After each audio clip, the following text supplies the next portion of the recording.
Hola, vamos a abordar la última parte del tema 3, que es la demografía dinámica. Y para ello lo vamos a dividir en tres partes: funciones, fuentes de datos y tasas.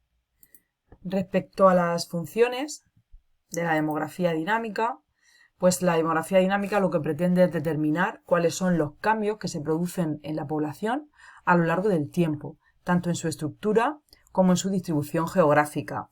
Acordaros de que la demografía estática lo que estudiaba era como una foto fija de la población, estudiando esas características en un momento dado.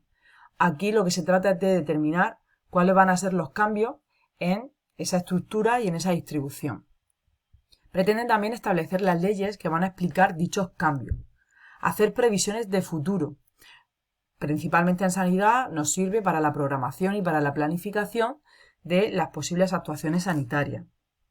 Y también otra de sus funciones es evitar desequilibrios poblacionales que provocarían alteraciones socioeconómicas. ¿Cuáles van a ser los principales procesos demográficos que afectan a estos cambios? Pues van a ser la natalidad, la mortalidad y los fenómenos migratorios, que vamos a verlos en el apartado número 3. Las fuentes de datos en demografía dinámica principalmente va a ser el registro civil, ¿vale? Ya lo habíamos nombrado en la parte de demografía estática, pues también como posibles características, de donde podemos obtener posibles características de esa población. Sin embargo, el registro civil en demografía dinámica pues nos sirve porque es el que nos va a dar la información sobre nacimientos y defunciones, principalmente, que es lo que queremos aquí en demografía dinámica. Además, el registro civil proporciona mensualmente una copia de sus datos al INE, y con ello el INE edita el movimiento natural de la población española. Por tanto, mes a mes el INE pues va estudiando cuál es la evolución en nuestra población española. Otras fuentes de datos que tenemos es el certificado médico de defunción, que bueno, se realiza este certificado cuando la muerte ocurre por causas naturales. Tanto aquí como en el resto de boletines estadísticos, la codificación de las enfermedades se realiza a través de la CIE 10, que es una norma de codificación internacional de enfermedades.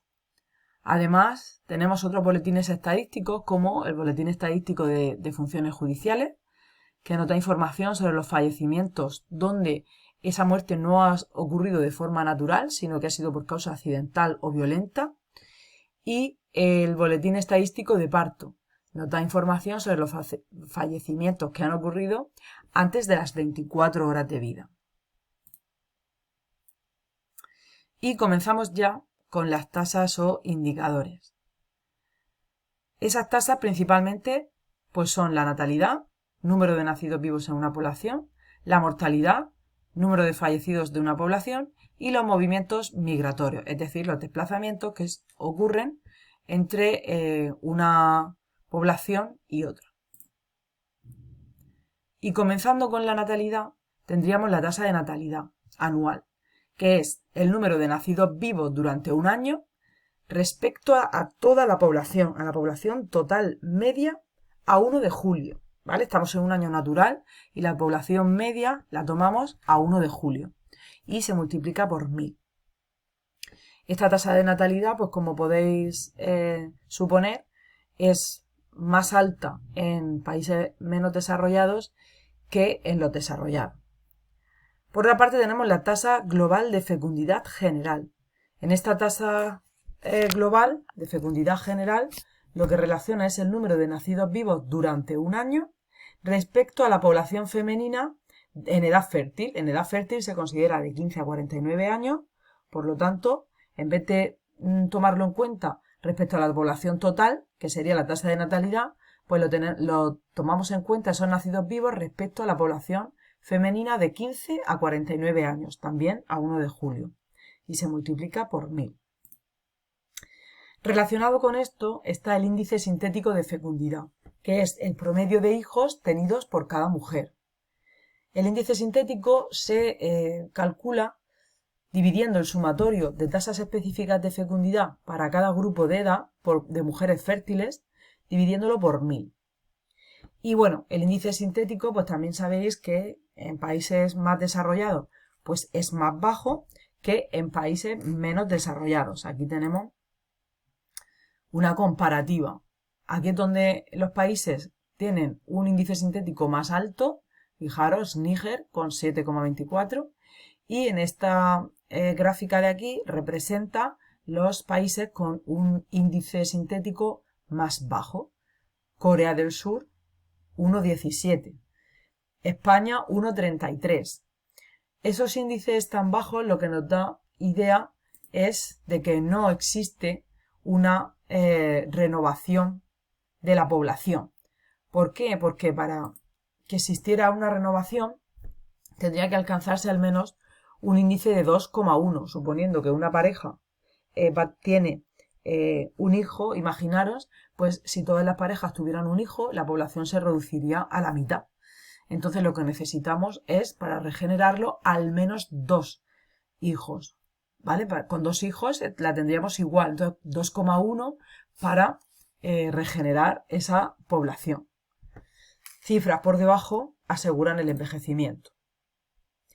¿Por qué puede estar afectado este índice sintético? Pues igual que la tasa de natalidad, pues por muchos factores, ¿vale? Uno de esos factores puede ser la edad de maternidad.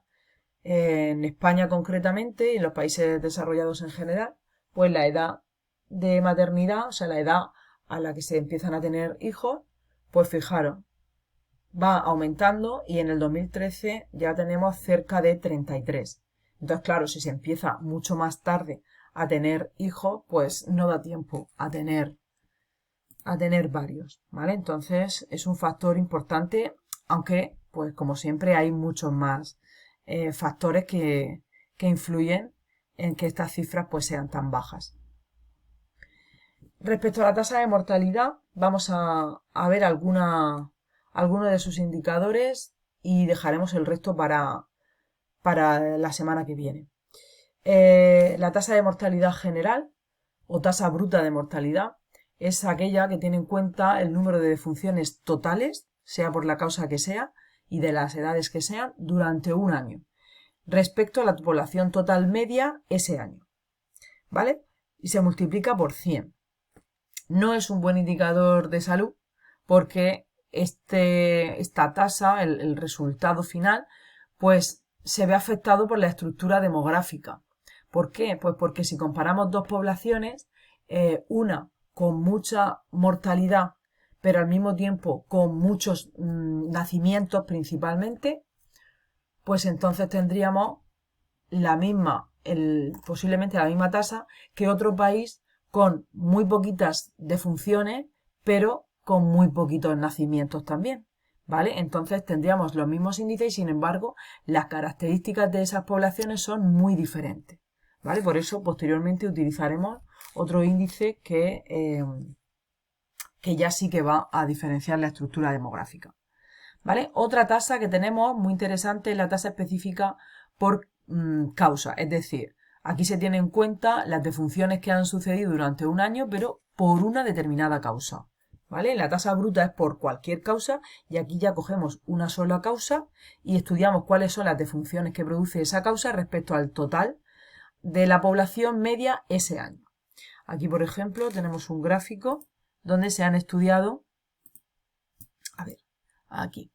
donde se han estudiado esas causas de mortalidad y, bueno, el número de muertes que produce, donde podemos deducir que las enfermedades del sistema circulatorio y los tumores son las principales causas en esta población y, por tanto, pues nos sirve para establecer esa planificación de los recursos sanitarios, ¿vale?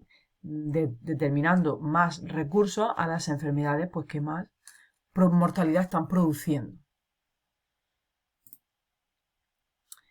El índice de Suarov es el porcentaje de fallecidos mayores de 50 respecto al total de muertos de cualquier edad en un año, ¿vale? Se tiene entonces en cuenta las personas fallecidas mayores de 50 años y el total de fallecidos ese año, ¿vale? Este es el índice que os comentaba antes, que ya es totalmente diferente en una población con unas características y otra.